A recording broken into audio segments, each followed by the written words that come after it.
लेकिन ये साला कर क्या रहे हैं? ভাবছিস না মামা আমি কি দেখছি? আমি দেখছি আম। আর আমি টোটোতে চড়ে না দুটো আম পারবো। জানিস মা আজকে কেন আম পাড়ার মন করছে? আজকে না গাঁড় ফাটা গরম আছে। তো গরম না বরদাস্ত হচ্ছে না, আমার মন বলছে আজকে আমের শরবত খেতে। তো আমি ফটাফট দুটো আম পেড়ে না নিচে নেমে আসি। তো নামার পরে জানিস মামা আম দুটো নিয়ে না আমি টন টন টন করে ঘরে চলে যাই খুশিতে। আজকে আমের শরবত আমি বানাবো। তো আমের শরবত বানানোর আগে না এই যে কষটা বেরোয় না আমার একে কাটতে হবে।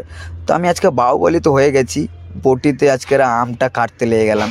তো আমি আজকে প্রথমবারই বটিতে আম কাটি।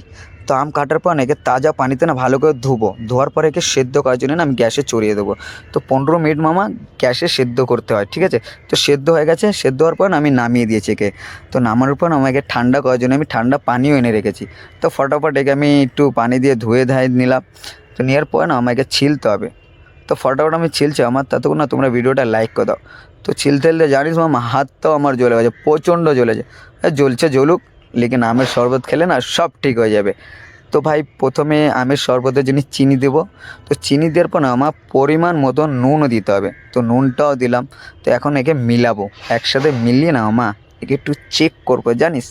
আর চেক যখন করি না মামা অর্ধেক মন এমনি খুশ। দেখো আমার রিয়াকশান, আরে পাগলা গজবের হয়েছিল মামা, গাঁড় ফাটা শরবত বানিয়েছে আমি। তো আমার ঘরে মেম্বার আছে 3 জন। তো 3 জনের জন্যই ঢালবো ভালো করে। 3 জনকে দেখাতে পারবো না, লেডিসরা আছে তো আমি লেডিসকে শো করবো না। তো আমি ঢালার পর না আমার প্রথমে আমিই বইনি করে দিই। আর খাওয়ার পর আমার আত্মা পুরো শান্তি হয়ে যায়। আর ভিডিও ভালো লাগে তো লাইক করে দাও মা, কী আর বলবো।